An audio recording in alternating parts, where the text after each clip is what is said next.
Bonjour à tous et bienvenue sur la chaîne Think Holistic. Donc aujourd'hui, je vous propose de faire une vidéo discussion libre, mais vraiment cette fois-ci sans thématique de départ. L'idée pour moi, c'est de vous parler un peu plus du contexte et peut-être aussi un petit peu plus de mon parcours dans les grandes lignes, hein, pour que vous compreniez peut-être certaines choses sur ma démarche de fond. Et je pense que ça peut vous intéresser, voilà.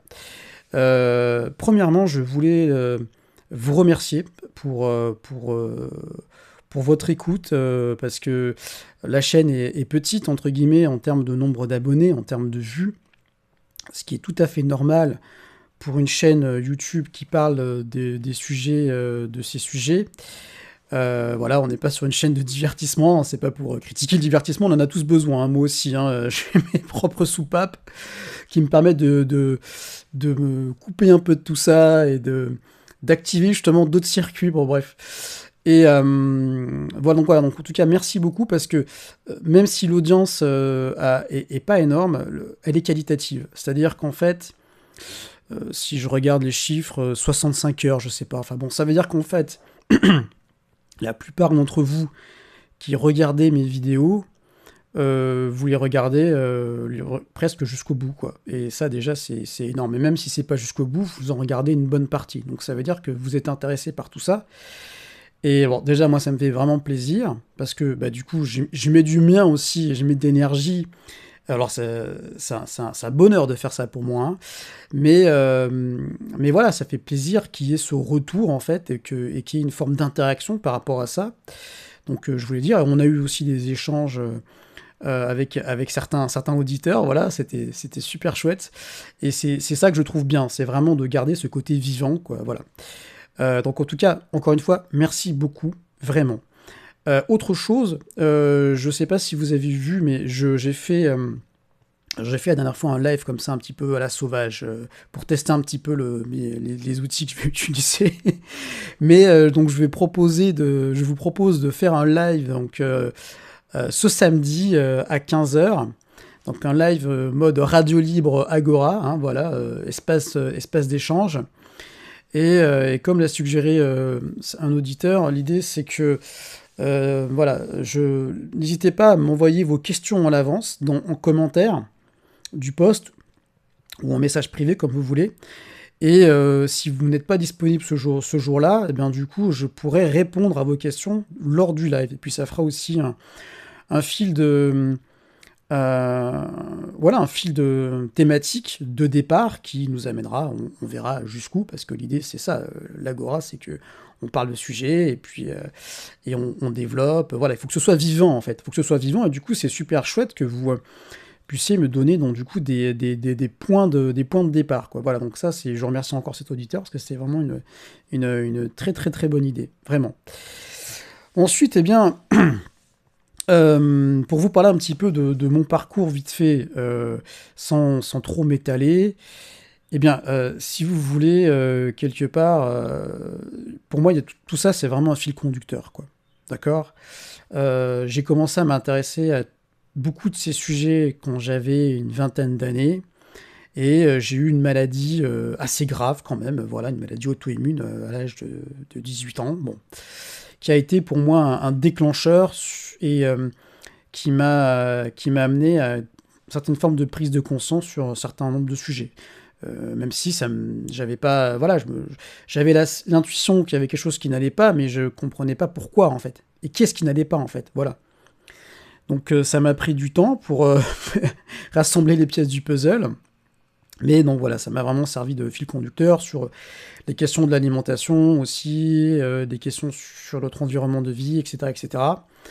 Et quand je relis donc le livre Enseignement de la voix, en fait, qui est un texte que j'avais écrit quand j'avais 21 ans, à peu près, je me rends compte que, en fait, quelque part, je n'ai pas dévié du fil conducteur dont je parle à l'époque. Simplement, j'ai rajouté des choses au fur et à mesure parce que j'avais pas encore exploré tous ces domaines, en fait. J'avais pas les clés au niveau de la pratique du chamanisme. L'énergétique, je commençais un peu à en faire, mais c'était au tout début. J'avais pas de formation en naturopathie, enfin bref.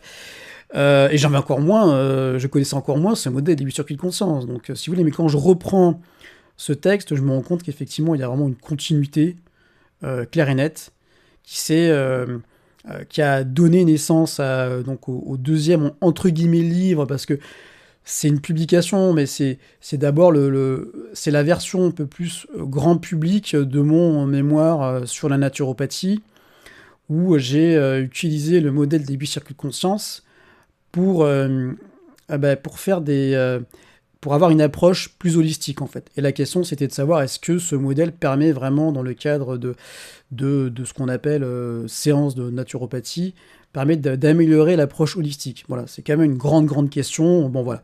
Donc, en tout cas, pour moi, c'était surtout de l'idée de s'intéresser au modèle et de voir dans un premier temps si, effectivement, ça permettait d'avoir une vision d'ensemble un peu plus différente. Voilà, donc, je pourrais en reparler dans une vidéo sur ça, parce que ce serait un peu trop long, mais... Donc voilà, donc du coup, pour moi, si vous voulez, il y a vraiment une continuité entre ces deux autopublications. J'ai aussi écrit d'autres petits textes, d'autres petits essais, on va dire, il y a longtemps. Donc voilà, tout ça pour vous dire qu'en fait, effectivement, ça remonte à une certaine période. Ça fait plus de 20 ans, en fait, que j'ai ça en moi, entre guillemets, et c'est pour ça que ça peut ressortir comme ça, de façon si dense dans mes vidéos, parce qu'en fait, j'ai beaucoup de choses à dire, en fait, voilà, c'est pour ça. Donc je comprends complètement, en fait, que ce soit compliqué, ce soit dense, qu'à des moments, en fait, vous savez, au niveau du cerveau, on a ce qu'on appelle une charge cognitive, c'est-à-dire, c'est comme un ordinateur, effectivement, notre cerveau, dans ce sens où on a une capacité limite de traitement d'informations à l'instant T. Et au bout d'un moment, en fait, il y a trop de trucs, quoi. Voilà. Et le cerveau fait non, stop, là. Il faut que je fasse une pause. Et en gros, il faut qu'il y ait un côté réorganisation des informations et on laisse reposer. Et l'inconscient cognitif, justement, comment dire, réorganise les infos, quoi. Vous voyez. Et du coup, il y a en psychologie cognitive. Il y a une notion, alors je sais pas si c'est en psychologie cognitive, mais je sais qu'il y a une notion qui est passée autour de ça, c'est que une partie de nos rêves sont aussi en lien, sont aussi comme des espèces d'épiphénomènes, quoi, en lien donc avec ce côté de traitement des données de notre cerveau et réorganisation des informations. Voilà, c'est marrant quand même. Hein. Donc tout ça pour dire que, effectivement, je comprends que ça fait beaucoup d'informations, que c'est assez lourd et dense, et donc du coup, qu'est-ce que je vais faire par rapport à ça? Dans un premier temps, je vous invite, si vous avez envie de réécouter certaines vidéos et certains passages, mais surtout, ce que je vais faire, c'est que je vais en reparler de ces sujets, c'est-à-dire je vais répéter peut-être des choses, mais différemment, sous un autre angle. Voilà, et du coup, peut-être que ça va amener à une forme de développement différente. Et surtout, bien, j'ai aussi mon langage propre, et je connais pas tout du tout, c'est-à-dire voilà, je vous le dis en toute honnêteté, hein. Et il y a des choses que je vais peut-être du coup aborder différemment à travers vos questions, quoi. Vous voyez ce que je veux dire? Donc ça m'amène aussi donc au deuxième sujet, c'est-à-dire une autre dynamique centrale, c'est-à-dire de proposer des espaces, un format entre guillemets plus libre, donc d'échange de type radio libre, Agora, quoi, voilà, où en fait vous allez me poser des questions, donc vous pouvez poser ces questions à l'avance, comme l'a suggéré cet auditeur, donc voilà, en dessous du post ou par message privé, comme vous voulez. Et ça me servira peut-être de fil de départ pour le live, et pendant le live, en fait, eh bien, n'hésitez pas à me poser des questions en direct aussi, quoi, ou à me faire des remarques, en fait. Et peut-être que, du coup, on pourra développer des choses différemment, et peut-être partir aussi de votre référentiel à vous, de ce que vous connaissez, pour voir si on peut faire des liens. Et je vous dis par rapport à ça que, par exemple, là, l'auditeur en question m'a parlé de bypassing, c'est ça, si je me trompe pas? En fait, j'avais jamais vu le mot. Franchement, honnêtement, hein. Du coup, je me suis renseigné, quoi, voilà. et je répondrai par rapport à ça, de ce que j'en comprends et des parallèles qu'on peut faire par rapport au modèle, samedi, voilà. Donc je vous donne rendez-vous samedi, ce samedi-là à 15h, si vous êtes disponible. L'idée, c'est que dans ces lives, ce soit vivant, quoi. C'est que là, pour l'instant, j'ai pas encore d'outils de streaming qui puissent me permettre de vous laisser la parole, mais très prochainement, surtout si ça vous intéresse, on peut faire ça, quoi. On peut vraiment faire ça. Et vraiment, là, on serait en mode, vraiment comme une radio libre, quoi. Mais une radio libre consacrée à toute cette démarche holistique. Donc voilà. C'est sur le point, la question sur sur l'autre format, donc le format échange. Alors du coup, j'ai fait une parenthèse, encore une fois, et je reviens par rapport à mon parcours. Du coup, ce problème de santé, si vous voulez, donc, en tout cas, j'ai lu dans un premier temps beaucoup des textes de philosophie antique. Voilà, moi, la philosophie platonicienne, les textes où il fait entre guillemets parler Platon, parce que on ne sait pas si c'est toujours Socrate qui parle, pardon, ou si c'est pas Platon qui est un petit peu, voilà, bon bref. Mais en tout cas, voilà, moi, ça a structuré ma façon de penser dans le sens où, effectivement, poser des questions et aller au sens des mots et des choses, c'est fondamental. Et ça, c'est pas qu'une question de philo classique comme on entend chez nous. On retrouve cette même démarche dans le bouddhisme. C'est pour ça qu'en fait, quand j'ai lu des textes sur le bouddhisme Theravada, que j'ai compris, que je me suis intéressé à cette démarche, mais on retrouve exactement la même chose. Ils ont des discussions philosophiques entre eux, en fait. Et ils parlent des mots, des concepts. Donc en fait, quand on lit la démarche bouddhiste Theravada, elle est hyper dense aussi. Hein. Et Valpola Raoula le dit lui-même, c'est-à-dire il dit qu'effectivement, là, je fais une synthèse par rapport à tout ça, j'essaie d'aller à l'essentiel, mais si vous voulez aller plus loin, ça me demanderait beaucoup plus de temps, quoi. Voilà. Donc c'est vraiment comme une espèce d'introduction, quoi, si vous voulez. Voilà, après, je suis pas en train de dire qu'il faut uniquement que lire, au contraire, il faut pratiquer. Et c'est là, justement, toute la différence. Bref, en tout cas... Enfin, c'est là en tout cas toute la différence sur une démarche purement intellectuelle et une démarche de prise de conscience globale et holistique. Voilà, parallèle qu'on peut faire avec la démarche bouddhiste où ils disent que la pensée juste est une partie du chemin. Elle est essentielle, elle fait partie de l'attention juste. L'attention juste a aussi une question d'analyse, c'est-à-dire une partie analyse ou une partie observation, mais c'est une observation active quand même. Hein. C'est pas que regarder, quoi, c'est aussi analyser. Donc voilà, ok. Donc c'est quand même assez important. Et du coup, donc j'ai lu, voilà, la partie philosophos pour moi est le fil conducteur de tout ça. Et j'y reviens en fait. J'y reviens parce que quelque part la démarche, pour moi, de ce que je vois à travers le bouddhisme, elle est universelle, quoi. Elle a un fond de vérité commun. Et donc aussi, je me suis intéressé à la psychologie. Et à l'époque, j'avais déjà lu tout Freud, comme beaucoup de gens. J'avais la bibliothèque les bouquins de Freud à la maison, enfin tout Freud, la plupart de ses œuvres majeures. Bon, voilà. Et je m'étais déjà intéressé à Jung. Et Jung, ça a été la révélation, quoi. Voilà. Alors c'est vrai que ça a été quelque chose de très important. Après, du coup, quand j'ai commencé, alors j'ai dû arrêter le cursus d'école d'ingé où j'étais. Je suis resté qu'en prépa parce que je me sentais pas en fait je me sentais pas à l'aise en fait dans ce domaine. Puis j'avais un peu ma conscience écologique qui remontait à la surface et bosser dans la chimie, en fait, ça m'intéressait pas, quoi. Voilà, bon, bref. Depuis, j'ai beaucoup relativisé sur tous ces aspects-là, mais voilà. Et donc, du coup, j'ai voulu rentrer, donc je suis rentré à la fac, en psycho, et là, pour moi, c'était compliqué, quoi, parce que en psychopathologie, c'était que l'école freudienne, que du Freud, tout le temps, Freud et ou Lacan, mais bon, ça m'a vraiment, ça m'a pas intéressé du tout, quoi. Ça m'a bloqué, et moi, tout ce que j'avais envie, c'est de continuer à faire à étudier les textes de Jung, à étudier l'énergétique, à étudier la philosophie. Ce qu'on apprenait à la fac, ça m'intéressait pas du tout. Et en plus, j'avais vraiment l'impression de me dire, mais si tu deviens psychologue, Patrick, tu vas être un agent de l'establishment, quoi, du système, dans le sens où j'avais conscience un petit peu, enfin je me rendais compte que, et ça j'en parle justement dans mon livre Enseignement de la voix, qu'en fait c'est pas tellement nous le problème, c'est aussi les conditions de vie en fait. Et quid de quelqu'un qui est un petit peu dépressif, qui se sent pas bien à son travail, peut-être qu'en fait il a juste tout simplement besoin de changer de contexte de vie. Alors je sais qu'on peut pas le faire comme ça, que c'est compliqué. Mais du coup, moi j'avais l'impression de me dire, mais en fait le problème c'est pas nous quoi en soi, c'est notre environnement de vie, c'est les règles sociales quoi. Et c'est tout ça. Et du coup, bon voilà, je me sentais pas d'être psychologue tout simplement. Voilà. Et j'en suis parti et j'ai dû J'ai eu quelques moments, on va dire, d'errance où j'ai fait des petits boulots, et après j'ai travaillé dans le bio, et j'ai fait des formations dans le commerce international, quoi. Donc du coup, enfin, genre, une formation. Et du coup, j'ai travaillé en entreprise, voilà. Comme tout le monde, enfin, comme beaucoup de gens, quoi. J'ai bossé et je faisais des trucs très terre à terre.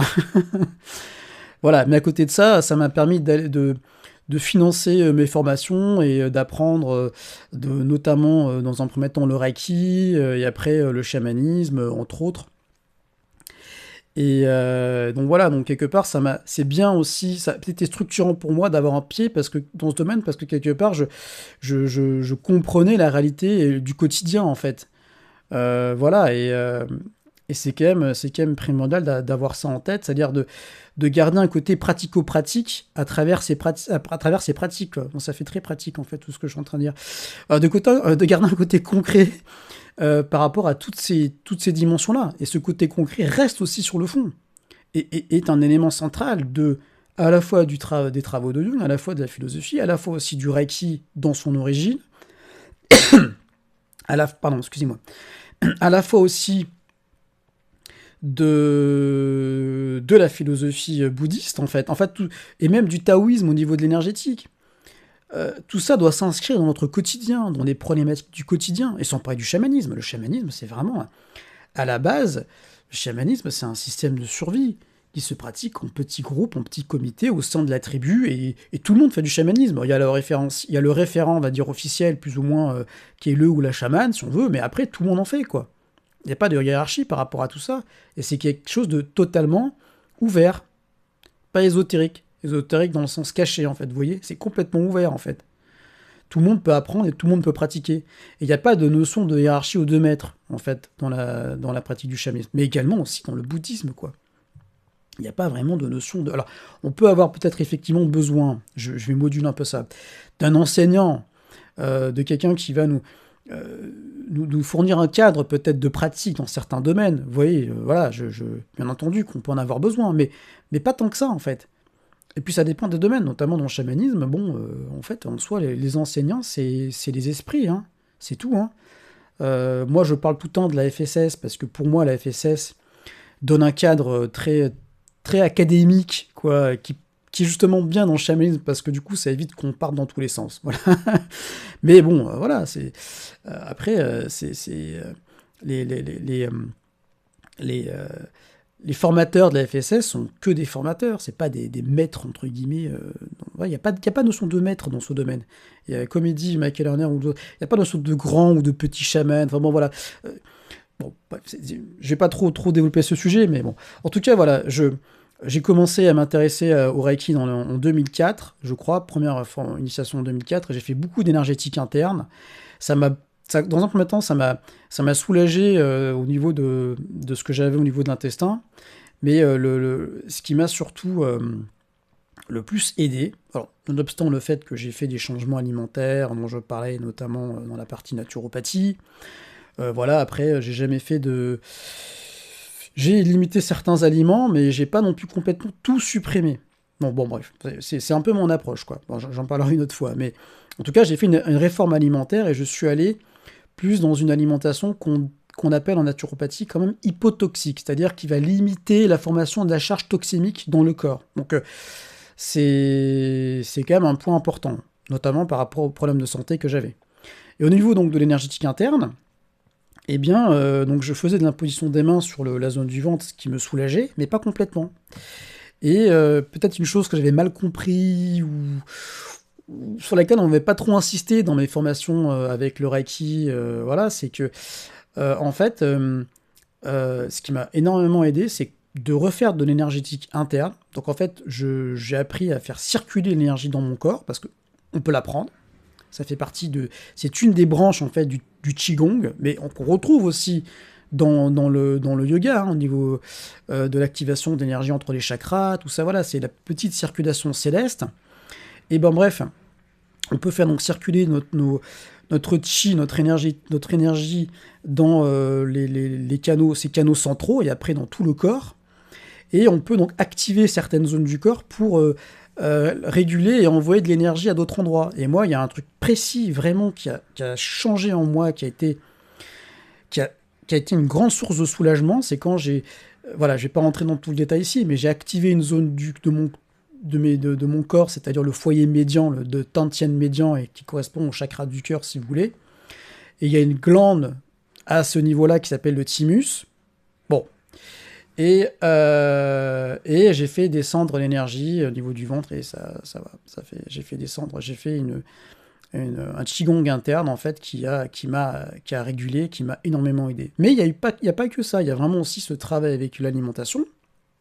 Donc là, on serait vraiment sur le couple 5-1, premier circuit, cinquième circuit. Apprendre à se détendre, à se relâcher, et aussi travailler sur des problématiques de fond, au niveau plus psychologique. Et là-dessus, le chamanisme, ça a été fantastique, parce que Jung, faut pas non plus le mettre sur un piédestal, quoi. Voilà, hein. De toute façon, faut mettre personne sur un piédestal, quoi. Mais Jung, c'était super intéressant pour le socle théorique qu'il donne. Au niveau pratique, eh bien, j'avais l'impression aussi que pour moi, on pourrait avoir tendance de rester uniquement que sur un côté très intellectuel, presque, de l'approche de la psyché. Et je dis pas ça comme étant quelque chose de négatif. Mais, et ça, Jung, en fait, lui, il a vécu, en fait, des changements d'état de conscience. Il connaissait pas encore le tambour à l'époque, parce que lui, il a fait du yoga, voilà, il s'est intéressé notamment au Tao Te Ching, au Yi King aussi, au livre des transformations, bref. Mais il n'y avait pas encore le chamanisme, il n'y avait pas encore le changement d'état de conscience au tambour, quoi. Vous voyez, c'était pas encore répandu à son époque. Mais il a vécu des formes des changements d'état de conscience profonds, et il en parle notamment dans son livre, le livre rouge, où ça a été bouleversant, quoi, voilà. Et du coup, c'est aussi pour faire un parallèle sur le fait que je prétends pas avoir été initié par un ou un sorcier chaman dans un pays lointain, ou d'avoir eu une espèce d'illumination, ou voilà, je prétends pas tout ça, en fait. Je prétends pas tout ça, et par contre, j'ai eu ce qu'on pourrait appeler des espèces d'éveil, quoi, des prises de conscience. Et souvent, j'ai eu des périodes de ma vie qui ont été douloureuses et difficiles, et comme je vous le dis, c'est souvent ces périodes-là qui ont été les plus constructives, en fait. Je suis pas en train de dire qu'il faut absolument s'imposer ça, mais c'est vrai que c'est pas toujours un parcours c'est rock'n'roll, quoi. C'est vraiment les montagnes russes, tout ça, en fait. Il faut pas avoir peur de parfois bouleverser et bousculer dans tous les sens. La vie du Bouddha, ça a été ça, hein. Gautama Bouddha, c'était pas simple, hein, non plus, hein. Il s'est exilé d'Inde, il s'est intéressé à des pratiques intenses de yoga qui l'ont amené dans des états de santé, de dégradation, quoi. Je veux dire, il en parle lui-même, et il dit, l'idée, c'est vraiment...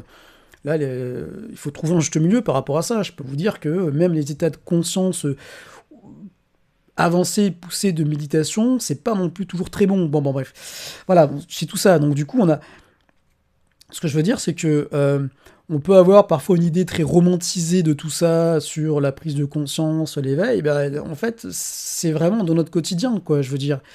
Et c'est pour ça que moi, je m'inscris vraiment dans ce tissu du concret, du pratique, de la vie quotidienne de l'individu et des problématiques concrètes, où effectivement, parfois, parfois, l'éveil peut nous arriver dans n'importe quel contexte, quoi, presque, hein, c'est ça, hein. Et l'attention juste, la démarche, elle est en lien avec notre conscience, et elle est en lien avec tous les circuits, et pas uniquement, entre guillemets, que la dimension dite spirituelle, qui serait plus ou moins en lien avec le septième circuit, quoi. Non, c'est vraiment partout. Voilà, donc du coup, c'est important de garder cette vue d'ensemble, quoi, voilà. Et alors, pour revenir à à mon cheminement, eh bien, du coup, à chaque fois, quelque part, je m'intéressais à un domaine, et j'étais passionné, et j'avais dit, mais il y avait quand même des choses que je trouvais un peu trop poussives, en fait, par moment, avec le Reiki notamment, où il y avait carrément trop ce focus sur le fait de canaliser la lumière, de faire monter son taux vibratoire, voilà, quoi. J'en ai déjà parlé, et pour moi, je m'inscris plus dans une démarche propre à ce qu'on voit dans le taoïsme. Et pour moi, la tradition taoïste et la tradition... Enfin, les Chinois, à travers le taoïsme, c'est devenu des spécialistes de l'énergétique, quoi, vraiment, hein. Et on le voit notamment avec l'acupuncture. Il y a une précision, il y a voilà, comment dire, ouais, un souci du détail par rapport à ça, c'est très fort, quoi, je veux dire. Détail qu'on n'a pas autant dans le Reiki. Le Reiki, en termes d'énergétique, c'est plus une approche globale, quoi. On va essayer d'équilibrer les corps énergétiques et tout. Ça pour dire que elles sont complémentaires, mais peut-être que l'acupuncture est beaucoup plus précise pour travailler sur certaines problématiques de santé, quoi. Du coup, moi, j'avais l'impression, quelque part, ah oui, effectivement, ces outils sont intéressants, mais il faut les contextualiser, voilà.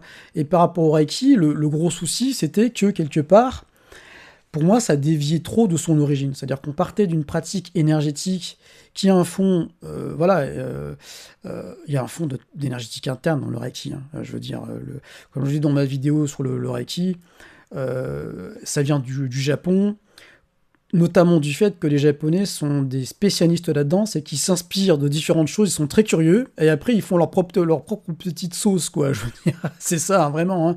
Avec le whisky japonais, notamment, ça n'existait pas avant le whisky japonais. Bon, bref. On sait d'où vient le whisky à l'origine. Bon, ben, eux, maintenant, ils ont leur propre technique de fabrication de whisky. Bon, c'est une parenthèse, mais c'est drôle. En tout cas, ouais, en tout cas, eh bien, au niveau d'énergétique, les Japonais se sont bien entendu fortement intéressés au taoïsme, à l'énergétique interne. Voilà, il y a du bouddhisme au Japon, du bouddhisme mahayana, avec sans doute des pratiques avancées à ce niveau-là.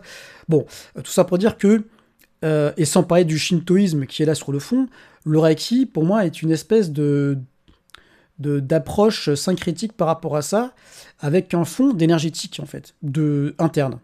C'est vraiment ça, c'est-à-dire que c'est de l'énergétique qui est basée sur la canalisation et le fait de capter de chi, donc là, principalement, c'est le chi de l'univers, mais démarche qu'on retrouve dans le Qigong, que j'ai retrouvé dans les textes de Qigong, en fait, avec cette même position des mains au niveau du chakra du cœur, ce qu'on appelle la position Gasso en japonais.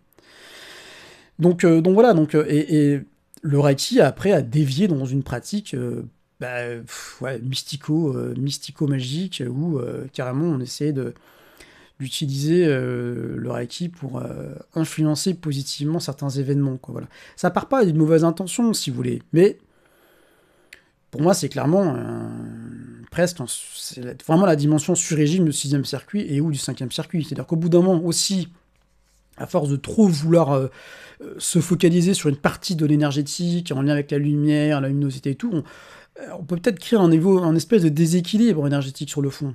Et dans le taoïsme, il y a quand même une idée centrale, c'est vraiment la notion de l'arbre, quoi. Et l'arbre qui est pour moi un symbole profond, chamaniquement parlant aussi, spirituellement parlant, d'où le fait que vous retrouvez partout dans les images que j'utilise, parce que l'arbre, il se développe en profondeur, et voilà, c'est vraiment l'enracinement et le fait de monter aussi et d'être ouvert sur le ciel, quoi. C'est les pieds sur terre et la tête dans les étoiles, en fait. Voilà. Et ça dans tous les domaines, presque, j'ai envie de dire, sur le fond. Et on retrouve cette notion au niveau du modèle des circuits de conscience, quoi. Voilà, avec le travail sur les circuits de base et le travail sur les circuits plus, entre guillemets, supérieurs.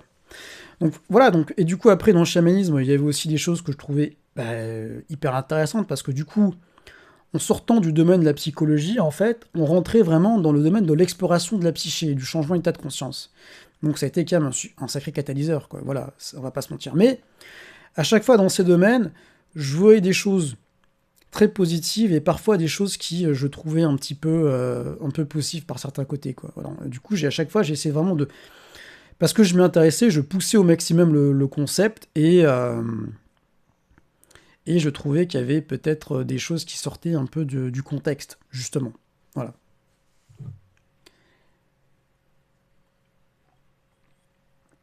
Je parle beaucoup, donc petite pause hydratation. Bon, ça sera peut-être une vidéo un peu longue, finalement, mais c'est pas grave.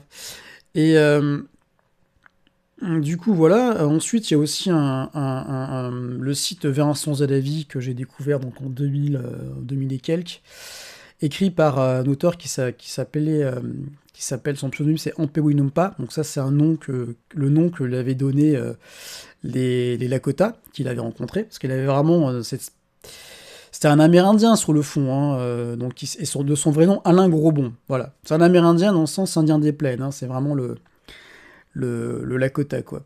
Et Alain Grosbon, donc du coup, Ampewin Numpa, il a écrit ce Vers un sens de la vie comme un texte initiatique un petit peu, où il faisait une synthèse sur pas mal de sujets. Et ce site aujourd'hui qui est plus tout à fait disponible, alors il y a l'association Vers un sens de la vie qui est là, mais bon, il faudrait que je le voie avec sa fille pour peut-être voir ce qu'on peut faire avec le site si ça vous intéresse, encore une fois, si vous voulez lire ces textes, parce que pour moi, il y a quand même un fond qui est toujours valable aujourd'hui, quoi. Et Alain Grobon, il avait il n'allait pas de main morte sur certains sujets. Alors parfois, il était peut-être trop catégorique, mais c'était vraiment le côté, genre, vous savez, le samouraï, quoi, genre, Plah et c'était incisif, quoi, sur plein de sujets. Voilà. Et moi, ça m'a énormément aidé. Ça a été vraiment un catalyseur dans ce cheminement, de compréhension de en quoi, en fait, on aurait besoin, nous, en Occident, et même aussi en Orient, hein, je veux dire là, mais on est focalisé en Occident, mais en tout cas dans une partie de l'Orient. De façon générale, on aurait besoin de retrouver des valeurs spirituelles justes, donc un sens de la vie juste, et tout ce qui en découle de ce sens. Voilà. Et moi, du coup, à l'époque, je disais ça, et en même temps, je faisais beaucoup de parallèles avec la philosophie et la psychologie des profondeurs. Alors Alain Grobon, lui, il se définissait pas comme philosophe du tout, quoi. Vraiment, c'était juste quelqu'un qui a expérimenté, qui s'est intéressé à nombre de sujets, et il voulait le transmettre comme un témoignage, entre guillemets, comme une réflexion de fond.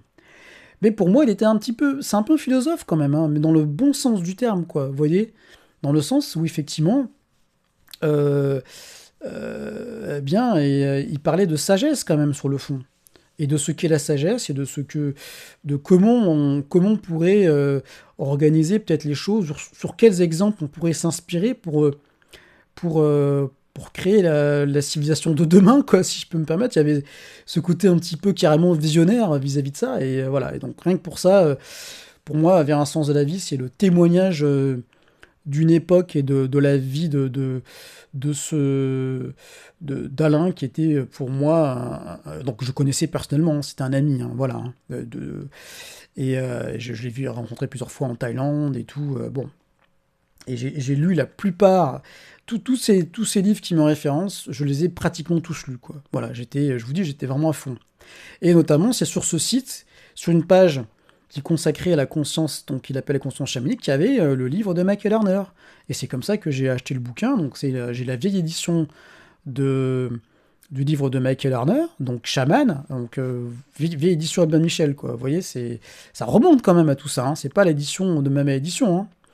Et c'est comme ça que du coup j'ai découvert le chamanisme, et que j'ai décidé de m'y former. Et c'est comme ça qu'en 2008, j'ai fait mon premier stage de chamanisme à la FSS, avec un certain Laurent Huguely. Voilà, ça remonte, hein. Et donc Laurent Huguely qui commençait à faire ses stages à la FSS. C'est drôle, mais bon. Bon, du coup, voilà, et Laurent, lui, dans le dernier séminaire que j'ai fait avec lui, donc le séminaire sur le circuit de conscience, je lui ai rappelé ce fait, et il me disait « Ah, mais oui, en 2008, mais t'es un peu un doyen, quoi. » Je lui ai dit « Bah oui, j'ai pas commencé aussi... J'ai commencé après toi, parce que bon, il est quand même... je sais pas combien d'années de différence on a, mais je suis quand même un peu plus jeune. Mais bon, j'ai commencé aussi assez tôt, quoi. Voilà. Et lui, Laurent, il s'est plus intéressé au yoga à la base, voilà. Moi, le yoga, ça n'a jamais trop été mon... J'en ai fait pas mal, mais je suis vraiment plus au niveau du taoïsme, quoi. Je suis vraiment plus branché taoïsme et énergétique interne, et donc Qigong, voilà. Donc, si vous voulez, tout ça, ça constitue un fil conducteur pour moi. Donc, j'ai commencé à pratiquer le chamanisme pour moi dans un premier temps, après pour des amis. Après, il s'est passé des choses qui m'ont amené à considérer le fait que peut-être que ça devrait être une forme de pratique que je pourrais proposer à d'autres. Et c'est comme ça que j'avais créé un site à l'époque qui s'appelait Vie en Harmonie, où je commençais à proposer des séances de chamanisme, d'énergétique, et également des ateliers, voilà. Mais bon, c'était vraiment des ateliers en petit comité, et j'ai jamais été un super balèze sur la partie communication. J'ai jamais cherché non plus trop à faire presque du prosélytisme par rapport à ça, parce que je voulais que ça reste dans une forme d'intimité, Et puis en plus, comme je vous l'ai dit, c'est que quelque part, autant je trouve que le chamanisme, c'est fondamental dans le sens où je pense qu'on a besoin d'expérimenter ça et de le retrouver, parce que ça fait partie ça c'est une partie de nous, quoi, quelque part.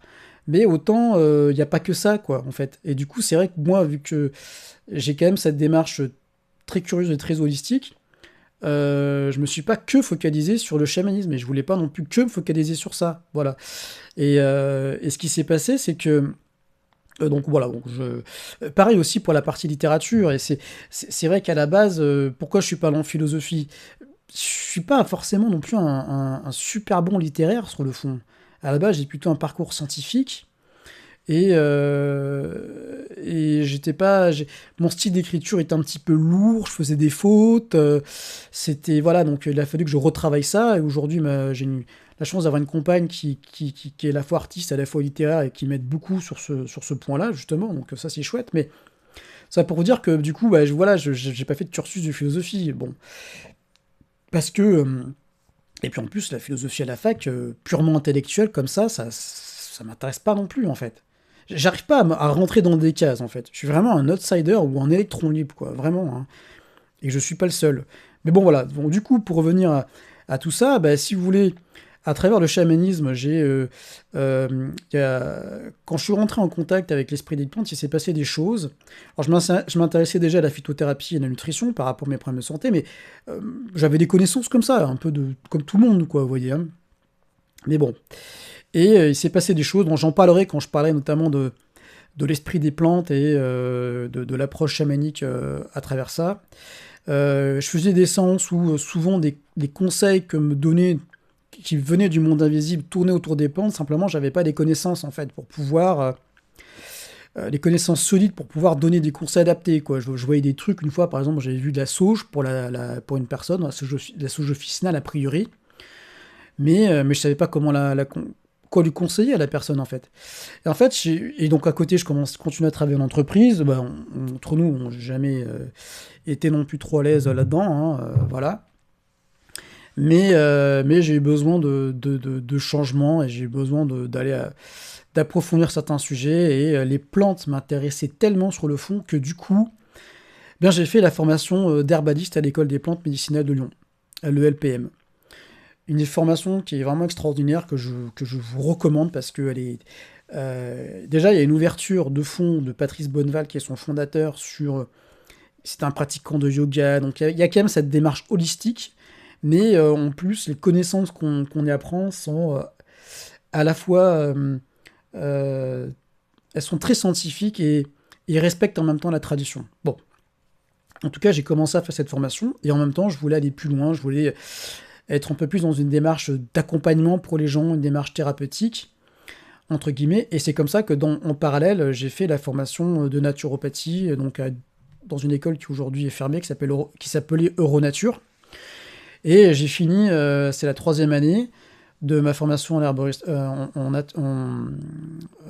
formation d'herbaliste, et en même temps, je faisais mon cursus à temps plein de formation de naturopathie. Donc du coup, j'ai à la fois un diplôme de naturopathie, enfin certificat, pardon, et à la fois mon certificat d'herbaliste. Donc du coup, voilà, et du coup, j'ai commencé à pratiquer la naturopathie, et surtout, à la fin de la formation en naturopathie, pour avoir le certificat, on devait écrire un mémoire, et mon mémoire, c'est le livre qui est maintenant disponible, et qui s'appelle Naturopathie holistique, 18 circuits de conscience. Parce que la naturopathie apporte a déjà un corpus philosophique qui rejoint un petit peu la démarche holistique, parce qu'elle est holistique par essence. Il y a ce côté holisme, sauf que, donc c'est ce qu'on appelle le holisme, voilà. Sauf que la partie holistique, eh bien, elle est focalisée sur, bien entendu, l'alimentation, sur le fait de bouger, toute la partie kinesthésique au niveau du corps, de bouger, d'apprendre à se détendre, de se reposer, de réguler son activité mentale. Voilà, donc et de travailler aussi sur la dimension sociale, quoi, de prendre en compte ça. Donc déjà, c'est excessivement holistique, parce que, bien entendu, quand on fait un bilan pour une personne, on est obligé de prendre en compte son contexte de vie, son contexte de travail. Donc tout ça était un socle très intéressant. On avait la partie énergétique un petit peu à travers la réflexologie plantaire, et puis bien entendu les massages. Voilà, après, bon, moi, les massages, c'est jamais quelque chose que je suis pas massothérapeute, en fait. J'ai appris à le faire, voilà, mais je me sentais pas. J'avais déjà le Reiki, en fait, donc du coup, j'étais plus dans cette démarche de continuer à faire de l'énergétique que de faire des massages. Bon, bref, mais en tout cas, ça existe, et c'est bien qu'il y ait ça, parce qu'on a besoin de se reconnecter à notre corps, on a besoin d'activer notre couple premier, cinquième circuit, et pour cela, le massage reste quand même une voie royale, quoi, carrément. Et du coup, mon idée, c'était qu'à travers le modèle des 8 circuits de conscience, on intègre d'autres choses. Notamment, on évite de trop se focaliser sur la partie psychologie, parce qu'on a eu des cours de psycho qui étaient surtout tournés sur la partie, la théorie freudienne, quoi, voilà. Et moi, je m'intéressais à Jung, et je m'intéressais notamment à Adler. Et du coup, en introduisant le modèle, pour moi, je voulais élargir le champ de notre approche de la psychologie pour intégrer d'autres dimensions, quoi. Et comprendre, et intégrer aussi le fait qu'il y a quand même aussi ce besoin de sens, de recherche de sens spirituel, qui est plus ou moins en lien avec le 7e circuit, quoi. Bon, bref. Et du coup, quelque part, j'ai proposé de faire un mémoire sur cette thématique, et voilà, de travailler dessus, et de voir comment le modèle, en fait, peut améliorer notre travail d'ensemble, donc notre contextualisation de la personne dans un accompagnement, qui est naturopathique sur le fond, parce que, si vous voulez, dans un sens, pour moi, la naturopathie, on peut en avoir une idée aujourd'hui, vous savez, avec les compléments alimentaires et tout, mais c'est plus que ça sur le fond, en fait. C'est d'abord et avant tout une approche philosophique. C'est d'abord et avant tout favoriser des énergies vitales, donc les énergies propres à ce qu'on appelle la nature, dans la personne, en fait. Et pour moi, la naturopathie, c'est pas uniquement que l'alimentation. C'est pas que pour moi, d'ailleurs. L'alimentation a un rôle fondamental, mais c'est pas que la partie donc alimentation, c'est aussi le travail avec le corps, pour moi, le travail avec les énergies, le travail de contextualisation, trouver un moyen à la personne de travailler un petit peu sur son terrain, et de contrebalancer des problématiques au niveau de son type naturopathique, enfin, ses types. Donc là, au niveau du modèle, on serait sur le travail de régulation des impressions entre les circuits. Je sais pas, je fais un parallèle avec la vidéo sur la programmation des circuits. Voilà. Donc du coup, moi, ça a été un sacré catalyseur, quoi. Vraiment, ça a été en tout cas un travail que j'ai trouvé passionnant sur le fond et sur la forme. Et j'ai fait des suivis à l'époque par rapport à tout ça, et c'était vraiment très intéressant. Après, il s'est passé différentes choses. J'ai ouvert un cabinet, j'ai commencé à faire des ateliers aussi dans le cadre de ce cabinet, mais le Covid est arrivé, et bon voilà, c'était une période un petit peu compliquée. Là, en plus, économiquement en France, on est vraiment dans un creux. Il y a un contexte très difficile, en fait, d'exercice de tout ça au niveau économique, dans le sens où les gens n'ont pas non plus des ressources, ont moins de ressources financières pour, pour faire tout ça, quoi. Voilà, donc c'est vrai que le contexte est pas simple, et en même temps, il fallait quand même que je continue à gagner ma vie. Je voulais pas non plus, jamais voulu rentrer trop dans une démarche commerciale par rapport à tout ça, parce que, voilà, je me sentais pas non plus, si vous voulez, de vendre un truc, quoi, vraiment.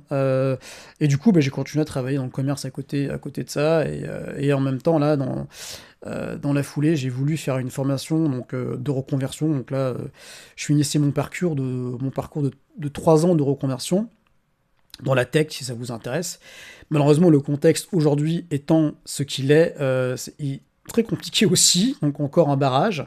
Et surtout, il y a un événement qui s'est passé pour moi le jour de mes 44 ans, c'est-à-dire là le 13 mai dernier, avec un refus qui m'a vraiment un coup de massue. C'est vraiment vous savez, en tarologie, dans le tarot, il y a la carte la foudre, vous savez, la tour, en fait, qui est frappée par la foudre. On retrouve ça dans le Yiking. Il y a un hexagramme qui est la foudre, justement, où c'est l'événement, enfin c'est la source en acte, quoi. Bam, ça nous tombe dessus. Et là, ça bouleverse tout, en fait. Et on se dit, mais en fait, il faut faire quelque chose. Et en fait, quelque part, pour moi, je pense, ça a été une forme d'électrochoc, justement, parlant de foudre, d'électrochoc. Et cette synchronicité, parce que c'est clairement une synchronicité, il n'y a pas de hasard. Et je me suis dit, Patrick, je pense qu'il faut que tu refasses quelque chose, il faut que tu te remettes dans tout ça. Et je me suis dit, bon, en fait, ouais, je vais réalimenter ma chaîne Think Holistic, et je vais je vais parler de tout ça et je vais peut-être trouver une autre formule, voilà, parce que j'ai jamais été trop content des vidéos. Donc du coup, ce qui en est sorti, c'est l'idée de proposer justement des podcasts comme ça, quoi, en fait, où vraiment je parle, je me filme pas, mais je parle. Ça permet du coup, semble-t-il pour moi, de plus se focaliser sur la parole que sur l'image. Et du coup, comme disait ma copine, les gens peuvent après, tu peux après proposer donc ces lives ou ces vidéos sur Spotify et les gens peuvent récupérer sur Spotify et écouter le podcast tranquillement, quoi. Donc voilà, si vous voulez, toute cette démarche et le fond de tout ça, qui est pour moi cette approche holistique et, euh, et de prise en considération de notre contexte de vie, en fait, de façon générale, quoi, voilà. Et du coup, à travers tout ça, quand j'ai découvert le livre de Laurent Huguely, et donc à travers son bouquin, surtout le modèle des circuits de conscience, que je ne connaissais pas, eh bien, je suis allé à fond, j'ai lu les bouquins de Timothy Leary, de Robert Anton Wilson, enfin, toutes les ressources littéraires sur le sujet, je les ai lues. Également le mémoire de Flipper Cosmic sur le taoïsme, j'en parle pas trop, bon. Et voilà, c'est une ressource en français qui existe. Et j'ai fait donc avec Laurent Huguely les séminaires qui proposaient sur les 8 circuits de conscience, quoi. Et du coup, en tout cas, pour moi, le modèle des 8 circuits de conscience a été vraiment une révélation dans le sens où j'ai pu visuellement voir une représentation de ce que j'avais un petit peu pressenti intuitivement. C'est-à-dire le fait que l'énergétique, ok, c'est top, mais ça a ses limites. Et il ne faut pas que la pratique énergétique soit faite au détriment du bien-être du corps et notre état de fatigue, d'énergie vitale en général. De même, pour le chamanisme, c'est super bien, mais j'avais déjà expérimenté des situations où, clairement, il y avait ce phénomène de projection mentale, quoi, qui existe. Donc, aussi à recontextualiser, à mettre des limites. Tout ce qui est activité physique, bon, sport, bon, bah, voilà, vous savez très bien qu'il faut trouver un juste équilibre aussi, un juste milieu. Au niveau de l'intellect, eh bien c'est pareil, c'est super intéressant d'aller très loin sur certains concepts, mais au bout d'un moment, il faut passer par l'expérience, quoi. Il faut sortir de l'intellect, faut, comme il disait Alain Grobon, il disait, cessez de raisonner, tenter de raisonner, c'est-à-dire de vibrer un petit peu, quoi, de suivre vos ressentis, et voilà. Et donc, du coup, on retrouve cette démarche à travers le bouddhisme aussi, où la pratique de l'attention juste, c'est de dire oui, réfléchis, mais ne passe pas ton temps qu'à réfléchir, quoi. Euh, Observe aussi, et sors de ton intellect. Et là, j'ai envie de dire, dans le système global des circuits de conscience, eh bien, passe à l'action aussi, quoi. Voilà, et donc du coup, aussi moi, personnellement, je me suis dit, en fait, Patrick, il faut que tu sois aussi peut-être plus dans l'action. Arrête de te poser peut-être trop de questions sur est-ce que c'est bien, est-ce que c'est pas bien, voilà, parce que du coup, je suis un peu perfectionniste sur le fond. Et, et je pense que ça m'a bloqué, en fait, par certains moments. Bon, c'est pas grave, hein, c'est très bien en même temps, hein, parce que du coup, je comprends la dynamique et j'ai un recul d'expérience par rapport à ça. Mais maintenant, je me dis, maintenant, ok, maintenant, je suis en mode full karma yoga, c'est-à-dire yoga de l'action, et hop, on y va. Et c'est pour ça que vous avez toutes ces vidéos depuis la première, c'était quand depuis le 16 mai. Donc 3 jours après mon anniversaire, 3 jours après mes 44 ans. Voilà. Et du coup, c'est pour ça que vous avez peut-être ce contenu aussi dense, où à la fois, donc là, pour reprendre un petit peu, j'ai commencé à faire une vidéo sur l'univers d'où le modèle Janus, parce que c'est parler aussi de la science, parce que c'est un sujet qui m'intéresse profondément. J'ai quand même une formation un petit peu plus scientifique à la base. Je ne me considère pas comme scientifique, hein, parce que je n'ai pas de diplôme universitaire ou d'ingénieur qui me permettent de le dire, mais la science m'intéresse énormément. Donc du coup, voilà, et notamment Jean-Pierre Petit depuis des années, en fait. Hein, je suis un peu plus ou moins ce qu'il fait. Bon, voilà. Et l'idée du modèle Janus, j'en parle, effectivement, de l'aspect du rapprochement avec la dualité. Bon, c'est passionnant. Et après, je me suis dit, bon, il faut quand même peut-être que je détaille un peu plus mon modèle des 8 circuits... Enfin, mon modèle, non. La façon dont j'approche ce modèle des 8 circuits de conscience et la façon dont vous pouvez vous approprier ce modèle pour une utilisation pratique.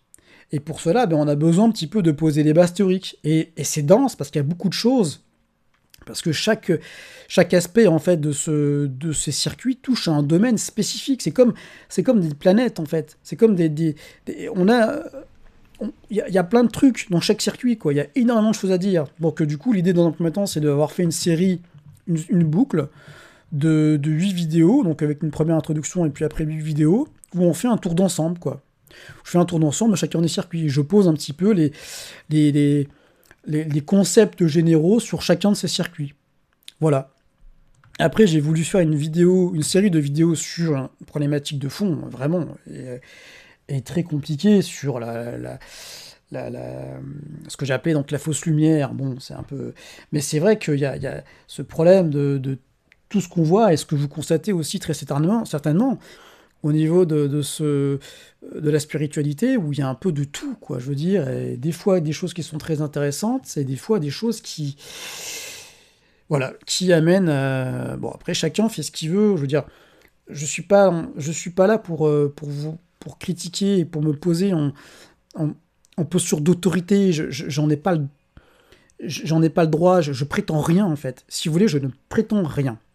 Je prétends pas être un éveillé, je prétends pas avoir reçu une illumination, ou j'ai vécu des expériences qui ont été pour moi des expériences fortes, mais je prétends pas du coup avoir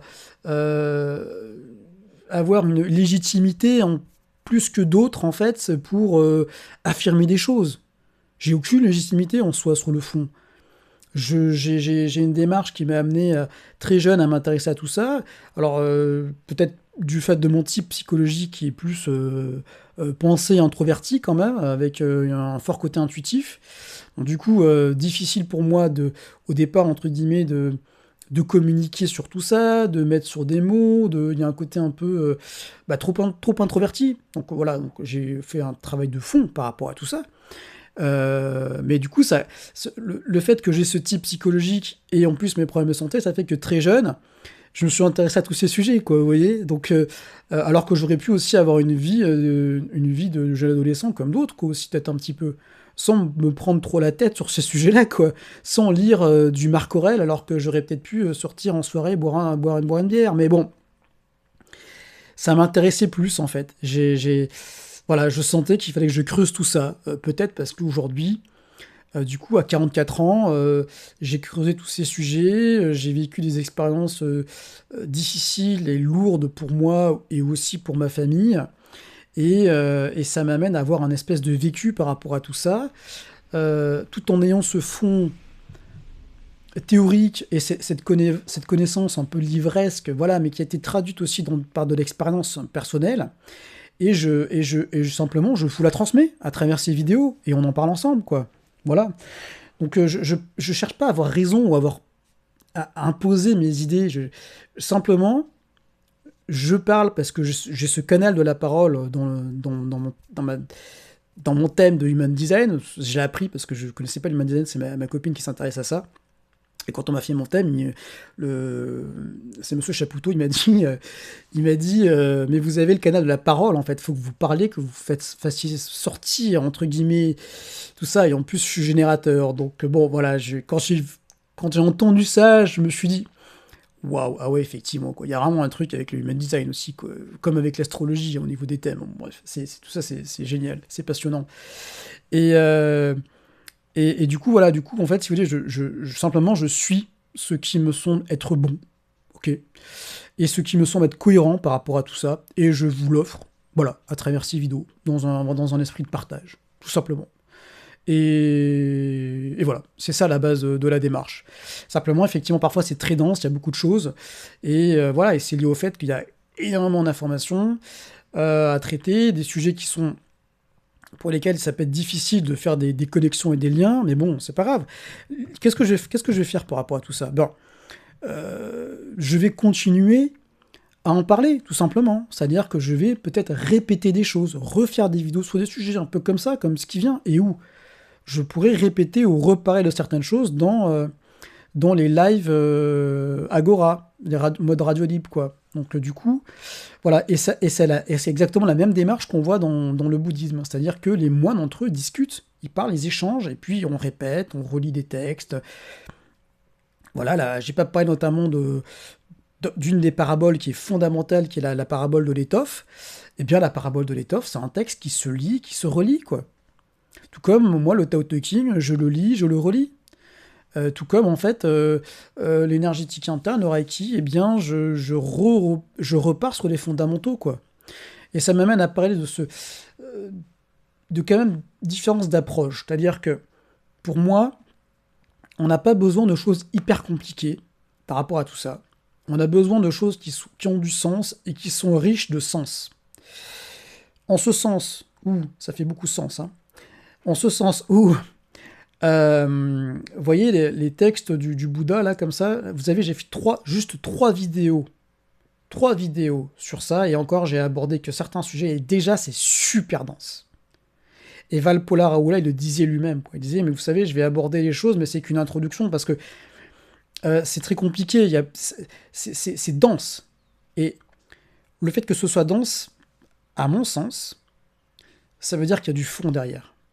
Le Tao Te Ching, il n'y a pas beaucoup de mots dans le Tao Te Ching, mais c'est dense, parce que les mots, derrière les mots, la dimension propre, j'ai envie de dire l'énergétique, mais encore une fois, on n'a peut-être pas le bon vocabulaire, mais c'est la dimension propre, enfin, ce que les mots nous amènent à capter dans la psychosphère, ou dans la dimension invisible, ou dans le monde des idées platonicien, c'est ça qui crée une forme de densité dans ces textes. C'est-à-dire que la portée est forte. Et la portée doit amener à intégrer les notions abordées, entre guillemets, par l'expérience, c'est-à-dire par l'expérimentation par soi-même. Voilà, ouais, encore une fois, c'est assez compliqué de synthétiser ça. Mais en tout cas, toute cette démarche-là, elle est complètement exotérique. C'est-à-dire qu'elle n'est pas réservée à des initiés. Elle est ouverte au grand public. D'où le fait que je parle de tous ces sujets librement sur YouTube. Et que tous ces textes soient disponibles. Le Bouddha, il enseignait, je veux dire, dans la rue, quoi. J'exagère, mais c'était un peu ça. Je veux dire, il n'y avait pas de cloisonnement, en fait. Il n'y avait pas cette structure pyramidale. Et pour moi, c'est un vrai souci encore. C'est que cette structure pyramidale, en fait, donc il y a une idée de grimper des échelons, il y a une idée de progression, ça rejoint un petit peu ce qu'on retrouve dans le New Age, l'idée de monter en dimension, de monter en vibration, et du coup, quelque part, on va être dans l'ésotérisme, il y a ça aussi, il y a une forme de recherche de maîtres spirituels qui vont nous initier à des pratiques secrètes, voilà, avec la magie, la différenciation entre la basse magie et la haute magie. Déjà, il y a quand même, pour moi, il y a quand même un petit côté club élitiste, quoi, je veux dire, derrière tout ça. Haute magie, quoi, carrément. Alors déjà, pourquoi l'appeler haute? Bon, parce que pour eux, elle permet vraiment d'atteindre l'éveil grâce à ça. Donc il y a un petit côté, on retrouve ça quelque part, un petit peu, à travers le bouddhisme, certains aspects du bouddhisme Mahayana. Et c'est sans doute pour ça qu'en fait le bouddhisme Mahayana nous parle autant, a parlé autant certains ésotéristes de l'époque, voilà, notamment la création de la théosophie, entre autres, et puis d'autres auteurs qui ont suivi, bon bref. Mais parce qu'en fait, dans le Mahayana, il y a quand même déjà ce côté un petit peu, genre vous savez, Mahayana, c'est le grand véhicule, quoi, ok.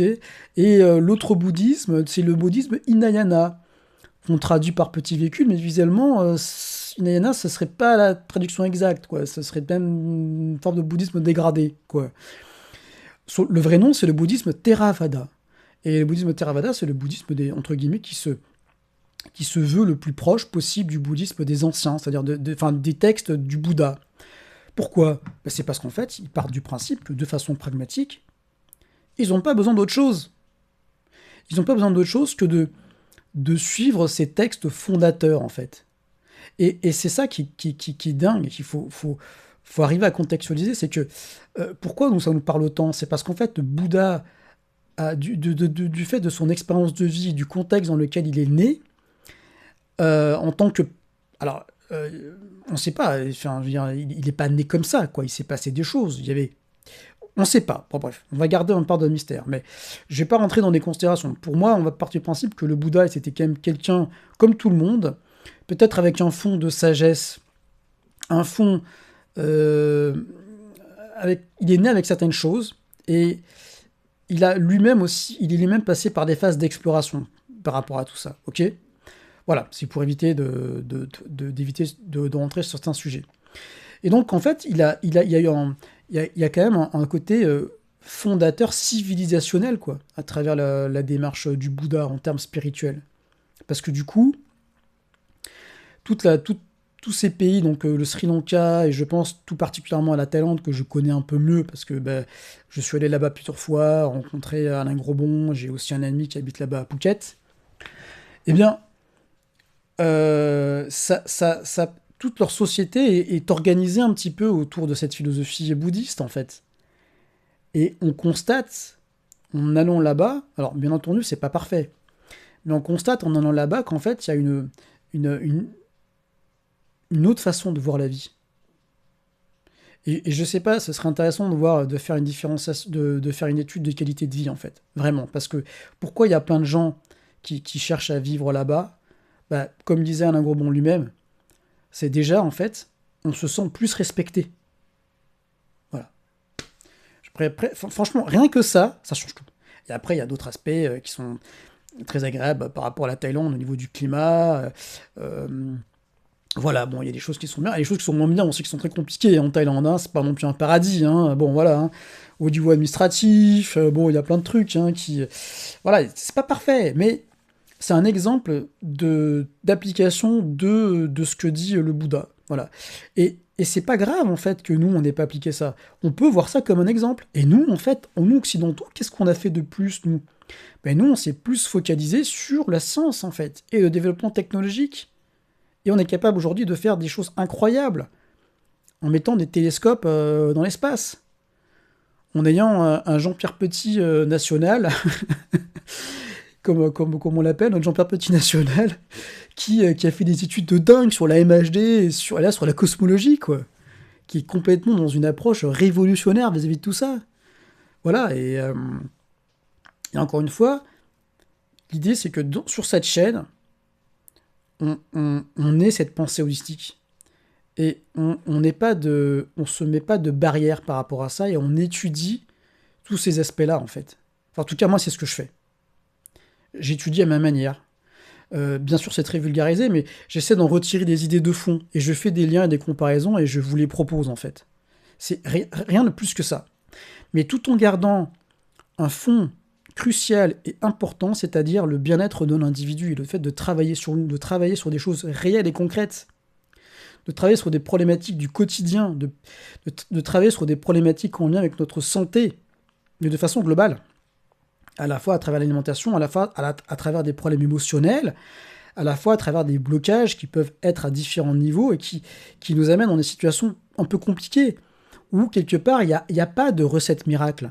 Il n'y a pas de... C'est pour ça, d'où l'origine de mes vidéos sur la fausse lumière, c'est d'éviter de tomber dans l'idée qu'il y a un truc miraculeux. Ça n'existe pas. Aucune tradition parle de ça. Et c'est un chemin qui pas facile, qui n'est pas facile, qui peut prendre du temps, qui peut nous amener à des situations compliquées. Et parfois, on peut tomber dans des formes d'excès. Bon, bah, c'est pas grave, il n'y a rien de dramatique, hein. Je veux dire, hein, moi aussi, je suis tombé un moment un petit peu dans cette mouvance un peu New Age, de recherche de lumière, d'élévation, voilà. Et j'ai eu vraiment, je l'ai vécu, un sur-régime du 5e circuit où je sentais une hypersensibilité, en fait, énergétique. Ça m'a perturbé dans ma vie quotidienne, hein. Et au niveau du chamanisme, c'est pareil. Je me suis intéressé un petit peu à la magie, tout ça, et vous savez, ce côté manifestation et tout. Mais bien sûr que j'ai fait tout ça. Voilà, et j'ai vécu aussi un peu par rapport au 7e circuit, ce côté où on peut tenter de rentrer dans une démarche trop fermée, quoi, trop rigide par rapport à ça. Mais en fait, la solution est encore autre. La solution passe par une prise de recul et de trouver un juste milieu vis-à-vis de tout ça. Vous voyez. Et rien qu'en parlant de ça, c'est pour ça que j'ai recommencé ma série de vidéos avec Jean-Pierre Petit, c'est qu'en fait, j'ai l'impression que Jean-Pierre Petit, on le prend comme un fou parce que lui, c'est un électron libre au niveau de la science. Eh bien moi, si vous voulez, peut-être que je suis aussi un électron libre, mais pas dans le domaine de la science, mais en tout cas dans le domaine de la spiritualité et de tous ces domaines dont je vous parle. Je n'adhère à rien complètement sur le fond. J'étudie les choses et je les recontextualise. Et j'essaie d'aller jusqu'au bout des choses. Et notamment, par exemple, en naturopathie aussi. Naturopathie, il y a des choses qui sont super bien sur le fond, et d'autres choses pour lesquelles c'est bloquant. Enfin, en tout cas, il y a des choses qui ne matchent pas par rapport à la physiologie du corps et à la biologie. Et ça, pour ça, Robert Masson, bah, il m'a aidé à comprendre cet aspect-là. Ça, c'est vraiment important, quoi. Donc voilà, donc chacun des domaines, on a besoin de les remettre à leur place. Et le fait de leur donner un cadre, ça permet même de mieux les utiliser, en fait. Et bien, pour moi, c'est exactement l'intérêt du modèle des 8 circuits de conscience. Voilà. C'est tout. Sur le fond, c'est vraiment tout, quoi. Et effectivement, c'est dense, il y a beaucoup de choses à dire. Il faut répéter, reprendre. C'est vraiment un travail de boucle, quoi, vraiment. C'est vraiment, on monte, et hop, on redescend, on monte, on redescend, on travaille sur ça, on travaille sur ça. Et je peux tout à fait concevoir, parce que moi je l'ai vécu, qu'on a l'impression que, en fait, ça part dans tous les sens, ton truc. Ben, ouais, c'est vrai. On part un peu dans tous les sens, on fait un petit peu des rapprochements, mais l'idée c'est qu'en fait, tout le temps, on revienne sur le concret. On revient sur le concret et le réel. Et c'est pour ça que j'ai voulu faire un peu une vidéo comme ça, un peu plus, entre guillemets, posée, discussion libre, où je refais des liens, et revenir sur le concret, c'est vous dire que quoi? C'est vous dire qu'en fait, sur le fond, et c'est exactement la vidéo que j'ai faite sur le fonctionnement des 8 circuits au niveau de l'aspect programmation, sur le fond, l'idée c'est quoi? Eh bien, l'idée c'est de travailler sur nous, en fait. C'est de travailler sur des problématiques concrètes. Concrètes. Quelqu'un qui se sent pas bien dans la vie, qui se sent pas bien dans son corps, eh bien, ok, on va travailler concrètement sur ça. Pourquoi? Qu'est-ce qui se passe? Pourquoi vous vous sentez pas bien? Comment ça se manifeste? Et là, il y a toute la dimension sur le binôme premier-cinquième circuit qui va être intéressante par rapport à ça. Où en fait, on peut par l'intention faire circuler notre intention dans notre corps et faire circuler l'énergie et rétablir un dialogue en fait avec le corps comme ça. Donc c'est vraiment travailler sur des problématiques concrètes. À la fois, c'est intéressant d'entre guillemets, de faire des rapprochements au niveau de la vacuité, au niveau du vide mental, mais à la fois, il faut revenir dans le corps aussi. Et revenir sur des problématiques du quotidien. Et sur des problématiques de réalisation de soi-même, de se lancer dans des projets, et de savoir, en fait, de trouver un meilleur équilibre par rapport à sa vie quotidienne au travail, en fait. Parce que moi, c'est ça qu'on pourrait me dire, mais comment tu veux qu'on fasse? Aujourd'hui, c'est difficile, mon travail, je rentre le soir, je suis fatigué et tout. Mais oui, mais je sais bien. Et là, c'est la dimension sociale, la dimension du quatrième circuit, oui, qui est très problématique et qui est pesante pour nous, parce que la société actuelle met dans un état de souffrance permanent par rapport à ça. Et là, il n'y a pas de recette miracle. Par contre, il y a des choses qu'on peut peut-être mettre en place pour aider la personne, pour, entre guillemets, rétablir un équilibre en favorisant l'activation de tel ou tel circuit. Voilà. Et peut-être qu'au bout d'un moment, il y a des choses qui vont se débloquer. La différence, c'est que, en faisant ça, c'est-à-dire, et peu importe ce que vous faites, ou en allant voir un naturopathe, ou en allant voir un praticien de médecine chinoise, enfin, bon, peu importe, mais en faisant ça, l'idée c'est que, ou en faisant du chamanisme, mais pas que, bien sûr, en faisant ça, l'idée c'est que,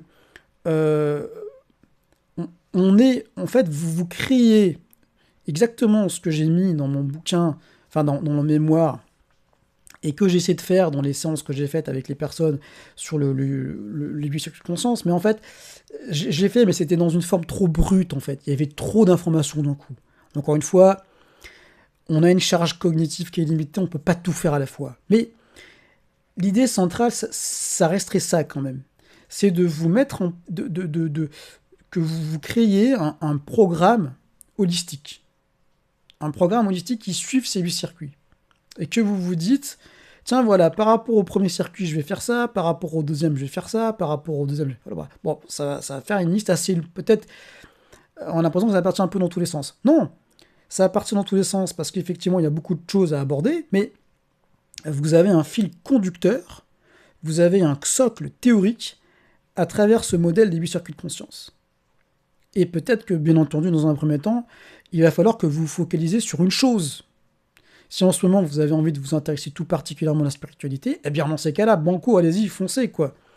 Lisez des livres, faites beaucoup de méditation, voilà. Mais peut-être que c'est pas non plus l'énergie du moment que vous avez mobilisée. Peut-être que vous avez besoin de retrouver plus d'énergie dynamique pour vous remettre dans le train, quoi. Vous sentir vivant et vous sentir libre. Et donc là, peut-être qu'il faudrait plus que vous travailliez sur la dimension, le binôme deuxième, sixième circuit. Peut-être que refaire un peu plus de chamanisme pourrait aider par rapport à ça. Après, il n'y a pas que le chamanisme, bien entendu. Voilà, mais ce sont des exemples. Et à travers ça, il y a des outils qui sont transverses, c'est-à-dire que il y a toute la dimension, là j'en parle dans ma mémoire, avec la phytothérapie qui peut aider, des soins chamaniques qui peuvent aider aussi, un travail énergétique, mais sur le fond, en fait, c'est vous qui vous constituez votre propre programme, en fait. C'est vous qui vous appropriez tout ça. Et c'est vrai que c'est des domaines qui sont tellement différents, qui peuvent tellement prendre de temps pour les explorer, que du coup, mon idée, c'est qu'à travers les vidéos, vous ayez un petit point de départ, peut-être, une petite synthèse sur certains sujets. Voilà, c'est tout. Et encore une fois, l'idée de départ, et sur le fond, c'est surtout, sans vouloir trop rester sur ce socle théorique et de se dire, mais finalement, Patrick, mais ça part dans tous les sens, ton truc. Non, ça part pas dans tous les sens, parce qu'au départ, la première idée qu'il faut se poser, c'est qu'est-ce que vous voulez, en fait? Qu'est-ce que vous voulez? De quoi vous avez besoin? D'accord? C'est ça le plus important. Et c'est la définition de l'objectif qui change tout. Et ça, c'est quand j'ai fait, donc là, une des dernières formations que j'ai faites, formation de psychopraticien en relation d'aide, où il y avait notamment de la PNL, et dans le protocole qui sont mis en place, il y a cette notion première qui est la définition de l'objectif. Et la définition de l'objectif qui va après se dérouler. Pourquoi c'est important? Parce que on a besoin de mobiliser des forces qui sont inconscientes en nous. Et pour cela, on a quand même besoin d'une direction. Et après, cette direction, on part de ce point de départ, on va la décliner. C'est-à-dire, si l'objectif est trop grand, peut-être qu'il va falloir passer par une subdivision de différentes étapes. Et surtout, peut-être de commencer par des choses en lien avec les circuits, entre guillemets, de base, quoi. Commencer par renforcer la base. C'est-à-dire que, je vais prendre un exemple. Si vous avez du mal à vous détendre complètement physiquement, eh bien, peut-être que dans un objectif de réalisation de vos objectifs, je sais pas, même professionnels, peut-être qu'il va falloir d'abord, dans un premier temps, travailler sur ça. Travailler sur l'aspect détente et relaxation. Par exemple. Voilà. Si par contre, vous avez du mal, vous êtes plutôt quelqu'un de détendu, de souple, voilà, au départ, mais vous avez du mal à passer à l'action, vous avez du mal à sortir de votre zone de confort, eh bien peut-être qu'il va falloir se fixer des challenges, d'accord? Et être dans justement le karma yoga, c'est-à-dire le yoga de l'action. C'est la voie du samouraï, c'est la voie du guerrier, c'est vraiment, il va falloir sortir de sa zone de confort et se mettre des petits challenges. Si c'est plutôt au niveau il y a une trop forte sollicitation du système nerveux, c'est-à-dire un petit côté un petit peu trop typé cérébral, quoi, voyez-vous, nerveux, peut-être qu'il va falloir au contraire se remettre dans les circuits de base, quoi, faire un peu plus de sport, se muscler, être dans une démarche un peu plus de relaxation, de détente, de façon générale, et pour limiter la suractivité du troisième circuit, quoi. Voilà, là c'est des exemples très, très généraux que je donne, hein. Et si c'est par rapport au groupe et la société, eh bien là, peut-être qu'il va falloir s'ouvrir à d'autres choses et utiliser son énergie dans d'autres domaines, en fait, pour relativiser l'importance de la structure sociale. Mais tout ça est possible uniquement si on a les fondations qui sont solides. Voilà. Et en parallèle de tout ça, à travers ce travail sur l'objectif de base, L'idée, c'est aussi de travailler sur nos pensées limitantes, parce qu'on va de toute façon, au bout d'un moment, être heurté, on va toucher à ça, à tout ce phénomène de croyance qu'on a vis-à-vis de nous-mêmes, quoi, qui amène aux pensées limitantes, et notamment le travail de Byron Katie est très intéressant par rapport à ça. Mais en fait, qu'est-ce que fait Byron Katie sur le fond? Ben, c'est pas très loin de la démarche socratique, hein. C'est-à-dire, elle pose des questions, hein. Elle pose des questions, hein. Est-ce que c'est vrai? Est-ce que c'est complètement vrai? Qu'est-ce que ça vous évoque? Et si on inversait cette affirmation, qu'est-ce qui se passe? Je résume, mais c'est un peu ça, quoi. Alors c'est vrai, on va me dire, mais c'est complètement cérébral. Oui, c'est vrai, mais ça peut déclencher des choses. C'est comme une espèce de reconfiguration de notre carte cognitive. Et là, on est clairement au niveau des croyances, au niveau de la structure de cognitivo-social, presque. C'est-à-dire qu'à la fois, c'est des croyances qu'on se crée nous-mêmes, à la fois, elles sont en lien avec notre environnement de vie, en fait. Donc c'est vraiment le binôme, enfin le couple troisième, quatrième circuit, là, qui est en question.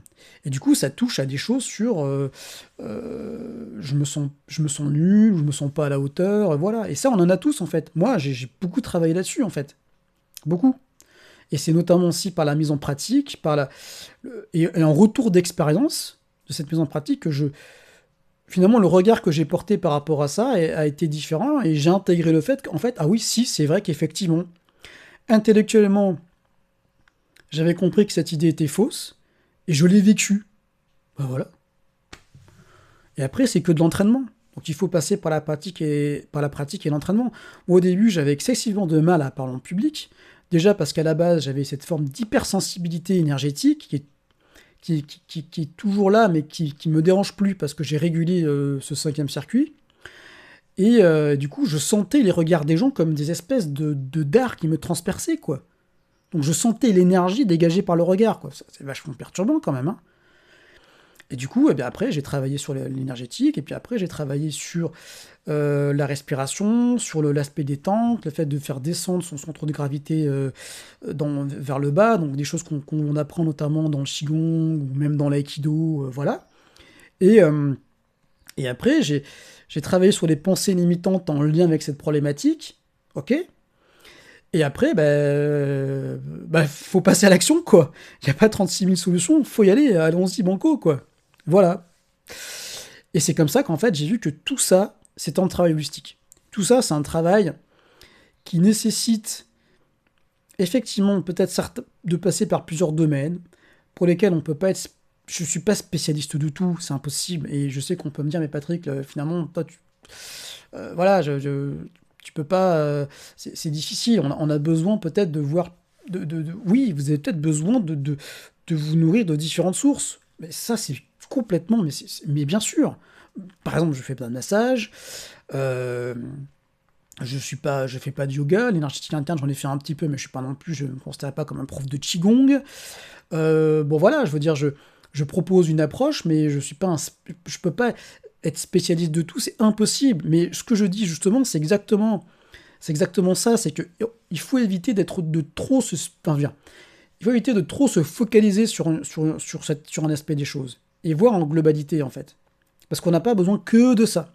Mais pendant une période de notre vie, on peut effectivement se focaliser sur un aspect là, quoi. Par exemple, pour faire un parallèle avec Laurent, il a fait beaucoup de yoga au début de sa vie, il était prof de yoga, je crois. Ben, moi, j'ai fait beaucoup d'énergétique, et j'ai formé en Reiki, et j'ai fait des ateliers d'énergétique interne et de magnétisme. Mais après, lui, il est passé au chamanisme, mais moi aussi, quoi. Voilà, tout en revenant après à la spiritualité, et voilà, et moi, et quelque part, il y a cette continuité qu'on retrouve sur son parcours et dans le mien, mais qu'on retrouve chez d'autres personnes aussi, en fait. C'est-à-dire, tout le monde a commencé à s'intéresser à ces questions-là et a commencé à travailler sur son corps, sur le bien-être, sur l'aspect naturopathique dans le sens brut du terme, à faire de l'énergétique, à se tourner peut-être vers tout ce qui est changement d'état de conscience, et pour ça, le chamanisme, c'est la voie royale, mais ça suffit pas, il faut aussi se focaliser sur autre chose, parce qu'il n'y a pas que ça. Et c'est comme des espèces de sphères, en fait, différentes, qui, à travers ce modèle, prennent sens. Et c'est ça, en fait, ce modèle de conscience. Et je terminerai là-dessus. et c'est le cœur de l'approche en fait de cette chaîne, c'est effectivement, oui c'est dense, oui on va partir un petit peu dans différents domaines et partir dans tous les sens, mais au bout d'un moment, l'idée c'est de revenir sur du concret, quoi. C'est que, ok, et on pourrait me dire ça, Patrick, c'est super tout ça, mais concrètement, qu'est-ce qu'on en fait? Eh bien concrètement, qu'est-ce qu'on en fait? Oui, on utilise tous ces outils pour déjà se sentir mieux dans notre vie. Et c'est ça qui est pour moi le fond et le socle de cette démarche, même de la spiritualité en général. C'est pour ça que toutes ces pratiques de haute magie, où il faut tout ce truc un petit peu trop ésotérique, ok, pourquoi pas, mais fondamentalement, pour le fond, pour en avoir fait moi aussi, je vous dis, on n'en a pas besoin. On n'en a pas tellement besoin. Je ne suis pas en train de dire que tout a à jeter, faut rien tout rejeter. Il y a des choses qui sont intéressantes, mais prenez ce qui vous intéresse, entre guillemets, par rapport à tout ça, et surtout, mettez-le en concret dans votre vie courante, quoi, dans la vie de tous les jours. Parce que l'éveil, le changement on va dire, cette pensée holistique s'inscrit dans le tissu du quotidien. Parce qu'il faut faire face à ça. Et le plus grand challenge qu'on ait à faire face, c'est les conditions de vie actuelles de notre société, quoi. Et comment on va faire? Et au bout d'un moment, on va avoir besoin de gens qui sont capables d'être plus dans le bhakti yoga, c'est-à-dire ce yoga de la dévotion, cette voie de la simplicité qui est pure et qui est tellement belle sur le fond.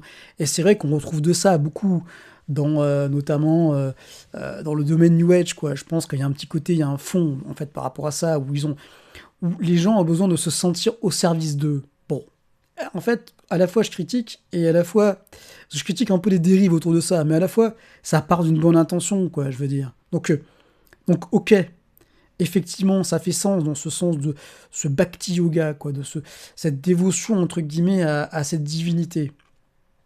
Après, moi, je parle sur le fond ontologique, c'est-à-dire sur le fond de la nature, cette divinité. Bon.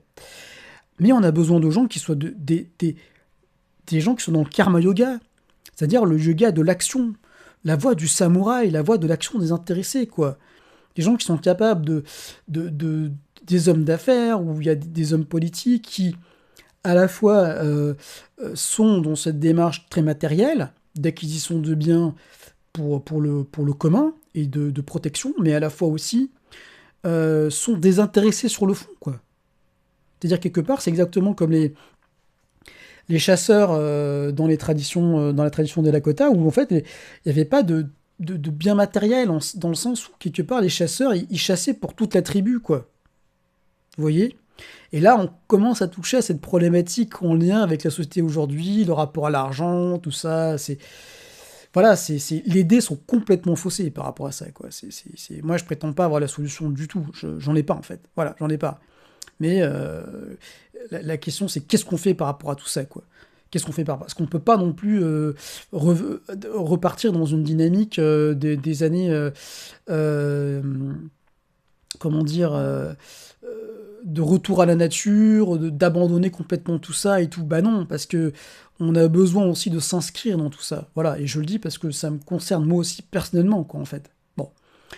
Et on a besoin aussi de gens, donc là c'est peut-être un peu plus moi dans cette démarche à travers la chaîne, qui soient dans l'ajna yoga, c'est-à-dire le yoga de l'intellect, quoi. Le yoga de la réflexion et de l'intellect. Et donc là, tous ces chercheurs et ces scientifiques sont dedans. Je veux dire, Jean-Pierre Petit, dans un sens, je sais pas si je suis pas en contact avec lui, mais bon, bref. C'est l'Ajna Yoga, quoi, Jean-Pierre Petit, quoi. Je veux dire, c'est un chercheur, c'est un scientifique, c'est en plus un vulgarisateur très talentueux, mais je veux dire, sur le fond, il a un petit côté quand même, il s'intéresse aussi à la spiritualité et à l'aspect. C'est lui qui parle de la noosphère, de Teilhard de Chardin et tout, quoi, à travers son modèle de la cosmologie. Enfin, c'est un truc de dingue. Bon, voilà. Bon, on a besoin de ça, de gens comme ça. Et aussi, on a besoin de gens qui sont plus des ermites, c'est-à-dire des gens qui soient qui vivent en dehors de la société et qui sont pas du tout dans l'accumulation de biens, quoi, je veux dire, et qui sont, entre guillemets, ce qu'on appelle, nous, les moines, quoi, les moines ou les nonesses bouddhistes, en fait. Voilà, mais bon, aujourd'hui, notre société ne nous permet pas du tout d'intégrer ça. Parce que aller vivre voilà, enfin, aller dans la rue, bon, on va dire, enfin, vivre comme Diogène dans son tonneau, c'est pas possible, quoi. Je veux dire, aujourd'hui, c'est inconcevable. Voilà, bon, bref. Alors, c'est peut-être plus des gens qui vont vivre dans la nature, quoi. Ils vont complètement se couper du système, quoi. Et se retournent dans la nature et chercher à vivre en autonomie. Voilà, ils sont vraiment peut-être plus dans cette démarche-là. Bon, voilà. Bon, ça, si vous voulez, je reprends un petit peu. Donc là, vous avez les 4 yogas fondamentaux de la Bhagavad Gita. Ok. Et la Bhagavad Gita, c'est un des textes fondateurs de l'hindouisme.